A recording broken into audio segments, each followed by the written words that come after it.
விழா நடைபெற்றது. முக்கியமாக அறிந்து கொள்ள வேண்டும் என்றால், இதை போன்ற ஒரு சங்கம் பல ஆண்டுகள் நடந்து கொண்டுவதற்கு நாம் ஒரு போட்டியில் ஓடுவது போல, அதாவது ஒரு 100 மீட்டரோ 200 மீட்டர் ஓடி அந்த ரேஸ் முடிஞ்சது கிடையாது. This is a relay race. நீங்கள் நன்றாக ஓடி அடுத்தவருக்கு அந்த பேட்டனை கொடுத்துட்டு போகணும். அவரும் அடுத்து நீங்கள் ஓடுனதை விட அவர் இன்னும் அதிகமாக ஓடுவதற்கு ஒரு ஊக்கம் அளிக்க வேண்டும். தலைவர்கள் எப்படி சொல்கிறாங்களோ அந்த நேரத்தில் அந்த பேஸ் பண்ணி தான் அந்த சங்கமும் நடைபெறும். அதை பொறுத்த வரைக்கும் பார்த்தீங்கன்னா, நம்முடைய சங்கத்துக்கு டாக்டர் அவர்கள் நமக்கு கிடைச்சதை தலைமையை எடுத்து நடத்தியிருக்கிறது நம்முடைய சமுதாயத்துக்கு இது ஒரு பெரிய ஒரு நல்வரவு என்று தான் நம்ம நினைக்கணும். ஏன்னா பல்வேறு விஷயங்கள்ல அவர் பயணித்து கொண்டிருந்தாலும் சங்கத்துக்காக அவர் எவ்வளோ நேரம் செலவு பண்ணுறாரு, எத்தனை நேரம் என்னென்ன பண்ணிட்டு இருக்காரு அப்படின்றது செயலாளர்ன்ற முறையில் எனக்கு தெரியாது. ஏன்னா இரவு பார்த்தீங்கன்னா டெய்லி அவர் ஹாஸ்பிட்டலில் கூட பார்த்தீங்கன்னா நம்ம மேலாளர் துணை மேலாளர் பார்த்தீங்கன்னா பிரபாகர் போயிட்டு அன்னைக்கு என்ன நடந்திருக்கு, எப்படி போயிட்டு இருக்கு, சங்கத்தில் என்னென்ன பிரச்சனைகள் அத்தனையும் அவர் டெய்லி கேட்டுட்டு தான் அதுக்கேற்ற மாதிரி அவர் முடிவுகள் எடுக்கிறாரு. அதுக்கு உறுதுணையாக அனைத்து நம்முடைய ஆட்சி மன்ற குழு உறுப்பினர்களும் இணைந்து செயல்படுறதுனால இந்த விழா சிறப்பாக நடைபெற்றுக் கொண்டிருக்கிறது. ஆண்டுதோறும் பொங்கல் விழா சிறப்பாக நடைபெறுவது வழக்கம். இந்த பொங்கல் விழா இன்றைக்கு சங்க உறுப்பினர்கள் குடும்ப விழாவாக உருமாற்றம் பெற்று இன்று நடந்து கொண்டிருக்கிறது. இந்த விழாவில் உங்கள் கருத்திற்கும் காட்சிக்கும் செவிக்கும் இனிய ஒரு பட்டிமன்றம் நிகழ இருக்கிறது. தமிழகத்தில் மிக பிரபலமான துளுவ வெள்ளாளர் சங்கம் சார்பாக சங்க உறுப்பினர்களின் குடும்ப விழா சென்னை ராயப்பேட்டை அவ்வை சண்முகம் சாலையில் உள்ள நலவாழ்வு திருமண மண்டபத்தில் மிக சிறப்பாக நடைபெற்றது. இந்த விழாவில் ஏராளமான துளுவ வெள்ளாளர் சங்கத்தின் உறுப்பினர்கள் மற்றும் குடும்பத்தார்கள் பலர் கலந்து கொண்டார்கள்.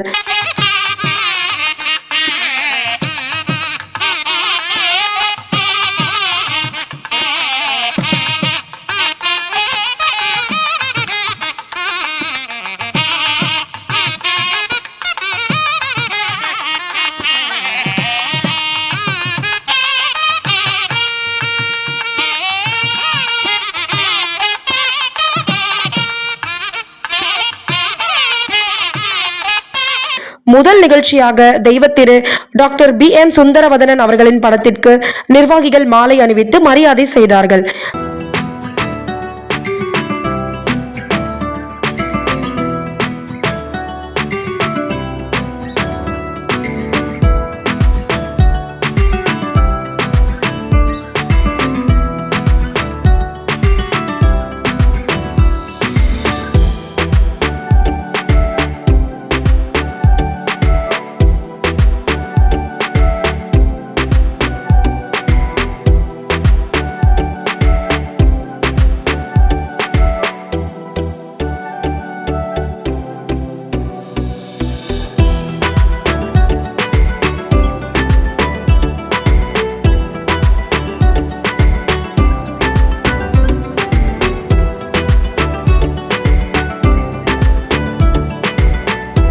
இந்த நிகழ்ச்சியை சென்னை துளுவ வெள்ளாளர் சங்கத்தின் தலைவர் டாக்டர் BS திருவதனன் அவர்கள், செயலாளரும் சமூக ஆர்வலர் திரு வாபா பழனி அவர்கள், பொருளாளர் திரு பூங்குன்றனன் அவர்கள், துணைத் தலைவர் டாக்டர் ரவீந்திரன் அவர்கள், இணை செயலாளர் திருமதி ஸ்ரீ ரஞ்சனி அவர்கள், திரு அரங்க இளங்கோவன் அவர்கள், கல்பட்டு ராதா அவர்கள் மற்றும் ஆட்சி மன்ற உறுப்பினர்கள் கலந்து கொண்டு சிறப்பித்தனர். பிறகு துளுவ வெள்ளாளர் சங்கத்தின் மூத்த நிர்வாகிகளுக்கு மரியாதை செய்யப்பட்டன.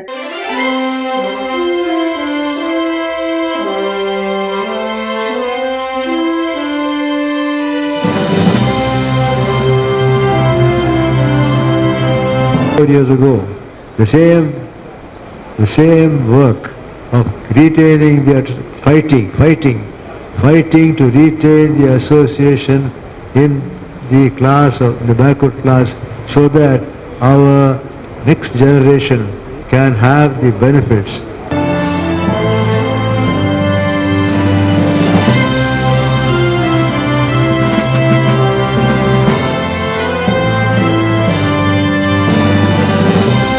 என்னுடைய சங்கத்திலே ஒரு நிகழ்ச்சி, நான் 80 வயது கடந்து 81 நடக்கும் பொழுது ஒரு மலர் ஒன்று வெளியிட்டு அந்த மலர் அணைக்கு கொடுத்திருக்கிறேன்.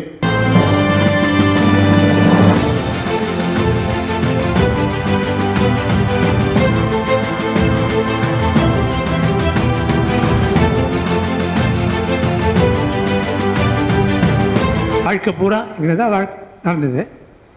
நான் என்னுடைய சர்வீஸ் எல்லாம் இந்த சங்கம் நல்லா வரணும், மேற்கொண்டு வளரணும் என்ற ஒரு எண்ணத்தோடவே எல்லாமே சேவை செய்து நான் இன்ன வரையிலும் பண்ணியிருக்கேன். வணக்கம், நான் government higher secondary teacher PG. நான் வந்து இந்த அசோசியேஷனில் நம்ம டாக்டர் மூலமாகவே 5 டைம்ஸ் சிட்டிங் போர்டு மெம்பராக இருந்திருக்கிறேன்.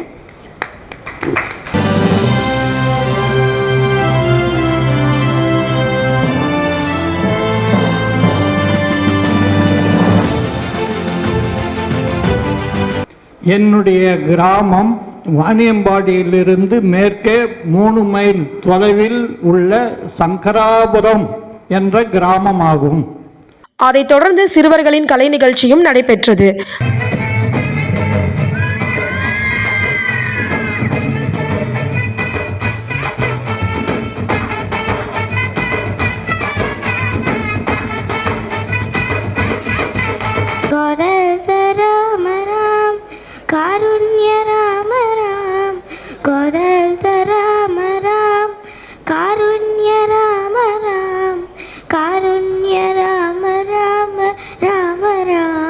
மூஷிகவாகன மோதக சேஸ்த சாமர கர்ண விலம்பித சூத்ர வாமன ரூப மகேஸ்வர புத்ர.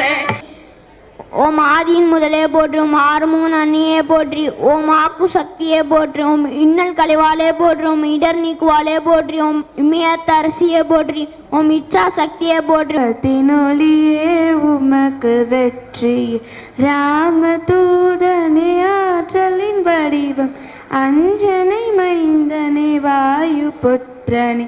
நடுவர் பேராசிரியர் அரங்க ராமலிங்கம் அவர்கள் மேடைக்கு வருமாறு அழைக்கிறோம். முதியவர்களே அப்படின்ற அணியில டாக்டர் கேபி ரவீந்திரன், திரு டி சேக்கிழார். இளைஞர்களே அப்படின்றதுல வழக்கறிஞர் திரு ஜி பூகுன்றன், திரு SM ராஜசேகரன். பிறகு பேராசிரியர் அரங்க ராமலிங்கம் அவர்கள் தலைமையில் சிறப்பு பட்டிமன்றம் நடைபெற்றது. அதில் வாழ்க்கை சிக்கலுக்கு காரணம் முதியோர்களா அல்லது இளைஞர்களா என்ற தலைப்பில் மிக அழகாக பட்டிமன்றம் நடைபெற்றது. கருத்திற்கும் காட்சிக்கும் செவிக்கும் இனிய ஒரு பட்டிமன்றம் நிகழ இருக்கிறது. தலைப்பு ரொம்ப அழகாக சொன்னார்கள். இன்றைய வாழ்க்கை சிக்கலுக்கு காரணம் முதியவர்களா இளைஞர்களா என்பது இன்றைய பட்டிமன்றத்தினுடைய தலைப்பு. சமுதாயம் சிக்கலிலே இருக்கிறது என்பது இந்த தலைப்பிலேயே தெரிகிறது. தலைப்பே நமக்கு 2 விஷயத்தை சொல்லுகிறது. ஒன்று, சமுதாயம் சிக்கலிலே இருக்கிறது, அதில் கருத்து முரண்பாடு இல்லை. இந்த சமுதாய சிக்கலுக்கு பல காரணங்கள் உண்டு, ஒரு காரணம் இல்லை, பல காரணங்கள் உண்டு. அந்த பல காரணங்களில் 2ஐ மட்டும்தான் இப்போ எடுத்திருக்கிறோம். எனவே இது 2ன்னு நினைக்க வேண்டாம். நிரம்ப சிக்கல்கள் சமுதாயத்தில் இருக்கின்றன, அதுக்கு பல காரணங்கள் இருக்கின்றன, அந்த காரணங்களுக்கு உரிய காரியங்களும் இருக்கின்றன. இப்போ எல்லாவற்றையும் நாம் இந்த ஒரு நிகழ்வில் பேசப்போவதில்லை. இந்த தலைப்பு 2 செய்தியை நமக்கு உணர்த்துது. ஒன்று, சமுதாயம் சிக்கலிலே இருக்கிறது. 2வது செய்தி, அந்த சிக்கலுக்குரிய 2 பேரை எடுத்திருக்காங்க. ஒன்று, முதியவர்களா இளைஞர்களா என்பதுதான். இப்போ முதியவர்களா இளைஞர்களா ஏன் 2 பேர் எடுத்திருக்கேன்னா, பட்டிமன்றத்தில் 2 பக்கம் தான் வாதிட முடியும். இல்லைன்னா ஒரு 5 அணியா வைத்துக்கொண்டு ஒவ்வொரு காரணத்தை சொல்லலாம். திரைப்படத்தை ஒரு காரணமாக எடுத்துக்கொள்ளலாம், ஊடகத்துறையை ஒரு காரணமாக எடுத்துக்கொள்ளலாம், பல்வேறு காரணங்கள் இருக்கின்றன. ஆனால் இப்போ 2 மட்டும் எடுத்திருக்கிறோம். முதியோர்களே அணியில் டாக்டர் கேபி ரவீந்திரன் அவர்கள், திரு டி சேக்கிழார் ஆகியோர்கள் பேசினார்கள். இளைஞர்களே என்ற அணியில் வழக்கறிஞர் ஜி பூங்கொண்டன் அவர்கள், திரு SM ராஜசேகரன் ஆகியோர்கள் பேசினார்கள். குழந்தைகளுக்கு நாம இந்த பாரதி கவிதைகள் என்றோ அன்னைக்கு எழுதி வச்சுட்டு போன முண்டாசு கவி பாரதியோட கவிதைகள் இங்க இருக்கிற குழந்தைகளுக்கு எத்தனை பேருக்கு தெரியும்? நாம பெற்றோர்கள் சொல்லிக் கொடுக்கிறோமா? இல்லையே. இந்த சமுதாயம் அந்த அளவுக்கு இன்றைய தினம் பெற்றோர்களும் இளைஞர்கள் சீரழிவதற்கு இந்த மாதிரியான கவிதைகளை நாம் சொல்லிக் கொடுக்கல. இன்று அதே தான் இன்று பாரதியின் கவிதை பதிலாக நாம் என்ன சொல்கிறோம், செல்ஃபோனை வாங்கி கொடுக்குறோம். செல்ஃபோனை வாங்கி கொடுத்துட்டு, கைபேசியை வாங்கி கொடுத்து நாமே அவர்களுக்கு ஒரு தவறான பாதையை ஊக்குவிக்கின்ற ஐயா. இன்னொரு கிராமத்தில் பார்த்தீங்கன்னாக்கா இங்கு கலர் ஜெராக்ஸ் எடுக்கப்படும் அப்படின்னு போட்டு அவர் கடை ஆரம்பிச்சார். ஒரே கூட்டம். அதை பார்த்தா இன்னொரு இளைஞன் அவன் எல்லா மொழிகளிலும் ஜெராக்ஸ் எடுக்கப்படும், எல்லா மொழிகளிலும் ஜெராக்ஸ் எடுக்கப்படும் சொல்லிட்டு போட்டாரு. அதுல இருந்த பாதி கூட்டம் இங்க வந்துருச்சு. அதனால நுணுக்கமா இன்னைக்கு technically they are well qualified, but properly they are not using it. Now we can say that இளைஞர்கள் useless person இல்ல, they have been used less. Cellphone வாங்கி கொடுத்தா தவறா பயன்படுத்துறாங்க. எப்படி பயன்படுத்த நீங்க என்னைக்கா சொல்லியிருக்கீங்களா? ஒரு குழந்தைக்கு நீங்க ஆரம்பிச்ச 5 வருஷத்துல அது கத்துக்கிற விஷயங்கள் நீங்க 40 வருஷங்கள் சொல்லி கொடுத்தாலும் வயசானவங்களுக்கு ஏறாது. நீங்க அந்த செல்போனை வாங்கி குழந்தைக்கு கொடுக்கும் பொழுது எப்படி பயன்படுத்தணும், அது எது நல்லது எது கெட்டதுன்னு சொல்லி தரதே இல்லை. சொல்லி தராம எதுவுமே சரியா பயன்படுத்தலை. என்ன ஒரு இதுதான் முதியோரோட அணுகுமுறை. நீங்க நான் கூட ஒரு வயசானவர் ஒரு பூக்கடை வச்சிருந்தார். அவரை நான் என்னோட கடைக்கு வேலைக்கு எடுத்துக்கினேன். நான் தீபாவளி சமயத்தில் ஒரு கடை வச்சேன். அதில் மத்தாப்பூ இருந்தது, வண்ண மத்தாப்பூ இருந்தது, கம்பி மத்தாப்பூ இருந்தது. இந்த பூக்கடைக்காரை வச்சுட்டு ஒரு நாள் கழிச்சு சாயங்காலம் பார்க்குறேன், அந்த பூக்கடைக்கார முதியவர் எல்லா வெடிகளுக்கும் மத்தாப்புக்கும் தண்ணி தெளிச்சு வச்சிருக்கார். அதுதான் அவருடைய புரிதல். காலத்திற்கேற்ப புதிய தொழில்நுட்பை தட்டாமல் சட்டத்து முன்வராமல் அது தவறு என்று சாடுபவர்கள் முதியவர்கள் தான். இவர்களுடைய அறியாமையும் பிடிவாதமும் தான் இன்றைய சிக்கலுக்கு முன்னேற்றமாய் காணப்படுகிறது. நடுவர் அவர்களே, உலகம் என்பது ஓடிக்கொண்டிருக்கின்ற நதி போன்றது. அதில் முதியவர்கள் என்பது தேங்கி நிற்கும் குட்டையாக இருக்கிறார்கள். இறுதியில் பேராசிரியர் அரங்கராமலிங்கம் அவர்கள் இன்றைய காலகட்டத்தில் வாழ்ந்து காட்டாத முதியோர்கள் தான் வாழ்க்கை சிக்கலுக்கு காரணம் என்றும், முதியோர்கள் சரியாக வாழ்ந்து காட்டினால்தான் அடுத்த தலைமுறை இளைஞர்கள் சரியாக வருவார்கள் என்று இறுதி தீர்ப்பை வழங்கினார். திட்டமிட்டே போய் கொண்டிருக்கிறோம். இந்த வகையில் நம்ம என்ன செய்யலாம்? ஒரே வழிதான் இருக்கு. இப்ப இருக்கிற பெரியவர்கள் விழித்து கொண்டோரெல்லாம் பிழைத்து கொண்டார். என்ன விழிக்கணும்னா, நீங்கள் முதலிலே வாழ்ந்து காட்ட வேண்டும். இப்ப இருக்கிறவங்க வாழ்ந்து காட்டினால்தான் அடுத்த தலைமுறை வரும். வாழ்ந்து காட்டவில்லை என்றால் வர முடியாது. வழிகாட்டுவோர் யாராக இருந்தாலும் அவர்கள் முதல்ல வாழ்ந்து காட்டினால் அடுத்த தலைமுறை வரும். இப்ப வாழ்ந்து காட்டுவதற்கு யார் இருக்கிறார்கள்? தெய்வப்புலவர் திருவள்ளுவர் சொல்கிறார், ஓதி உணர்ந்தும் பிறர் குறைத்தும் தானடங்கா பேதையின் பேதையார் இல். இன்றைக்கு நாட்டு திருவள்ளுவர் சொல்றார், ஏன்னா கோபப்படக்கூடாது. நிரம்ப பேசுகிறார்கள், நிரம்ப எழுதுகிறார்கள், நிரம்ப அறிவுரை சொல்லுகிறார்கள், யாரும் அவர்கள் வாழ்ந்து காட்டுவதில்லை. அப்ப யாருமே வாழ்ந்து காட்டாத போது அடுத்த தலைமுறை நம்ம பேரன் பேத்தி நடக்கல சொல்வதற்கு நமக்கு என்ன உரிமை இருக்கிறது? எனவே இந்த இன்றைய வாழ்க்கை சிக்கலுக்கு காரணம் வாழ்ந்து காட்டாத முதியவர்களே என்று இந்த அரங்கில் தீர்ப்பு வழங்கப்படுகிறது. நன்றாக நினைவில் கொள்ளுங்கள், நன்றாக நினைவில் கொள்ளுங்கள். தீர்ப்புகள் திருத்தப்படலாம். நீங்கள் மேல்முறையீட்டுக்கு செல்லலாம், மேல்முறையீட்டுக்கு நீங்கள் செல்லலாம் என்ற உரிமை உங்களுக்கு தந்து வந்திருந்து கேட்ட உங்கள் அத்தனை பேருக்கும் நெஞ்சார்ந்த நன்றியை நிறைவாக சொல்லி வாழ்த்தி விடைபெறுகிறேன். அனைவருக்கும் வணக்கம். மதிப்பிற்குரிய உறுப்பினர்களே, நம்முடைய சமுதாயத்தின் மூத்த உறுப்பினர்கள் இன்று நம்முடைய மெம்பர்ஸ் டேக்கு நம் அனைவரையும் வாழ்த்தி நம்முடைய சமுதாயத்தை அடுத்த அளவு கொண்டு போவதற்கு இங்கு வந்திருக்கும் மூத்தவர்களுக்கு முதலில் வணக்கத்தை தெரிவித்துக் கொள்கிறேன். மற்றும் நம்முடைய துணைத் தலைவர், செயலாளர், பொருளாளர், மற்ற உறுப்பினர்கள் இந்த விழாவிற்கு மிகவும் பணி செய்து இதை சிறப்பாக நடத்துவதற்கு நடத்திய திருமதி ஸ்ரீரஞ்சனி அவர்கள் மற்றும் இங்கே இருக்க அனைவருக்கும் வணக்கத்தை தெரிவித்துக் கொள்கிறேன். செயலாளர் பழனி அவர்கள் சமுதாயத்தின் முன்னோட்டம் பற்றி நன்றாக தெளிவாக கூறியிருக்கிறார். நாம் என்ன முக்கியமாக அறிந்து கொள்ள வேண்டும் என்றால், இதை போன்ற ஒரு சங்கம் பல ஆண்டுகள் நடந்து கொண்டுவதற்கு நாம் ஒரு போட்டியில் ஓடுவது போல, அதாவது ஒரு 100 மீட்டரோ 200 மீட்டர் ஓடி அந்த ரேஸ் முடிஞ்சது கிடையாது. This is a relay race. நீங்கள் நன்றாக ஓடி அடுத்தவருக்கு அந்த பேட்டனை கொடுத்துட்டு போகணும். ஓடுனது விட அவர் இன்னும் அதிகமாக ஓடுவதற்கு ஒரு ஊக்கம் அளிக்க வேண்டும். இதுதான் ஒரு அசோசியேஷனில், ஒரு சங்கத்தில் நாம் முக்கியமாக கூற வேண்டியது. That is to run a relay race, run it well and hand over the baton. It is very necessary that should happen for an association to prosper. We have to set standards.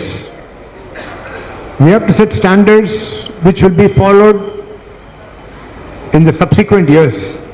அதாவது அந்த காலத்தில் எப்படி இருக்குது, இதை நம்ம செய்து பிற்படுத்த வேண்டும் என்ற ஒரு நோக்கத்தை உருவாக்க வேண்டும். அந்த எண்ணம் மற்றவர்களுக்கு வர வேண்டும். இத்தகைய ஒரு இதில் இந்த உறுப்பினர்கள் நாம் இங்கு வந்திருப்பது மிகவும் மகிழ்ச்சியாக இருக்கிறது. அதே போல மற்ற காலங்களை நம்ம பார்க்கும்போது பார்த்தீங்கன்னா இடஒதுக்கீடு, இன்னைக்கு இடஒதுக்கீடு அப்படின்ன போது அதை உருவாக்கியதும் ஒரு முதலியார் அப்படின்ற போது நமக்கு தான் அந்த பெருமை உண்டு. நான் சொல்ற மாதிரி எல்லா விஷயத்திலுமே இந்த துளு வேளாளர் சமுதாயம் முன்னின்று செயல்பட்டது. டாக்டர் லட்சுமிசாமி முதலியார் எடுத்துக்கிட்டோம், ராமசாமி முதலியாராக இருக்கட்டும், இன்னைக்கு யுனைடெட் நேஷனோட இதுல பாத்தீங்கன்னா இந்தியன் ரெப்ரசன்டேட்டிவோட முதல் பர்சன் துளு வேளாளர் சமுதாயத்தை சார்ந்த ராமசாமி முதலியார் என்பது எத்தனை பேருக்கு இந்த காலத்துக்கு தெரியும். அதே மாதிரி உலகத்தில் அந்த ஹெல்த் ஆர்கனைசேஷன் WHO ஆர்கனைசேஷனோட தலைவரா இந்தியனோட ரெப்ரசன்டேட்டிவா முதல்ல இருந்தது டாக்டர் லட்சுமிசாமி முதலியார். அவரும் தொழு வேளாளர் சமுதாயத்தை சார்ந்தவர் அப்படின்றது எவ்வளவு பெரிய விஷயம் அது.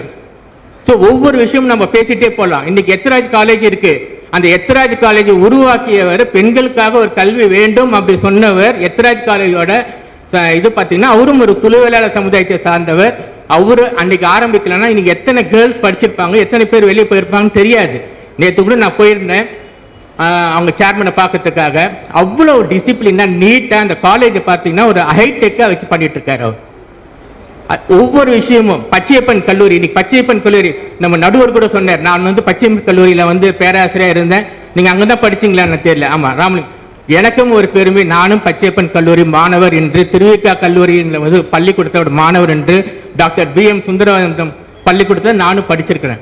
அனைத்துக்கும் ஒரு முன்னோடியாக ஒரு வழிகாட்டியாக இருந்தது நம்முடைய துளு வேளாளர் சமுதாயம், துளு வேளாளர் சமுதாயத்தை சார்ந்த தலைவர்களே. அதைத் தொடர்ந்து பிரபல இதயவியல் மருத்துவர் மற்றும் பேராசிரியர் டாக்டர் U சொக்கலிங்கம் அவர்களுக்கு துளுவ வெள்ளாளர் சங்க தலைவர் டாக்டர் BS திருவதனன் அவர்கள் சால்வை அணிவித்து மரியாதை செய்தார். நான் சொல்றத கூடவே சொல்றீங்களா? நல்லதை கூட்டி கெட்டதை கழித்து அறிவை பெருக்கி நேரத்தை சீராக வகுத்து சமநிலையில் வாழ கற்றுக்கொள்ள வேண்டும். வாழும் பொழுது நீங்கள் அனைவரும் 100 வருடம் வாழ முடியும் என்று கேட்டுக்கொண்டு கற்பது அனைத்தும் நாம் கடைபிடிக்க வேண்டும், கற்பது அனைத்தும் நாம் கற்பிக்க வேண்டும் என்று கேட்டுக்கொண்டு இடைக்காடனார், இளங்கீரனார், இளந்திரையனார், இளஞ்சேவனார், இளநாகரார், இளம்போதியார், இளவேட்டனார், சந்தநாகனார், உக்குரப் பெருவெழுதி, உலோச்சனார், இணையந்தையார், ஐயூர் முருவனார். துளுவ வெள்ளாளர் சமுதாயத்தில் 10 மற்றும் 12வது வகுப்பில் அதிக மதிப்பெண் எடுத்த மாணவர்களுக்கு டாக்டர் BS திருவதனன் அவர்கள் கல்வி ஊக்கத்தொகை வழங்கி வாழ்த்துக்களை தெரிவித்தார். நன்றி.